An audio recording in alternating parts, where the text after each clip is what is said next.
এখন যে গাড়িটা দেখতেছেন এতে ম্যাগনেট লাগানো আছে, এজন্য এটাকে এখন ম্যাগনেট গাড়ি বলা হয়। কিন্তু এটা হচ্ছে ক্যাট ব্র্যান্ডের এক্সকেভেটর গাড়ি। এটার মডেল হচ্ছে E300B। এটি হচ্ছে 9HC গাড়ি। এই মডেলের গাড়ি বাংলাদেশে ওয়ান পিস গাড়ি একটাই আছে। কেউ যদি দেখে থাকেন অবশ্যই কমেন্টে জানাবেন। গাড়িটি অনেক বছর যাবৎ বিএসআরএম স্টিল মিলে চলছিল। এই গাড়িটার সার্ভিস অনেক ভালো ছিল। বিএসআরএম মেলের ভিতরে এই গাড়ির ডিউটির রেকর্ড কখনো কেউ ভাঙতে পারে নাই। এক মাসে সর্বোচ্চ ডিউটি 680 ঘন্টা করছে। দুঃখজনক বিষয় হলো হাইড্রোলিক মিস্টির কারণে গাড়িটি পুরাই শেষ হয়ে যায়। লাস্ট পর্যন্ত গাড়িটিকে কেটে বিক্রি করে দেয়। আর এটা যে কোম্পানির গাড়ি ছিল, কোম্পানি খুব ভালো মনের ছিল।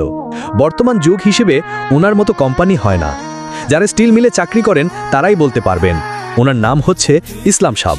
বিএসআরএমে ওনার ব্যানার নাম হচ্ছে এন ইসলাম। ভিডিওটা শেয়ার করে দেন যেন সবাই দেখতে পারে।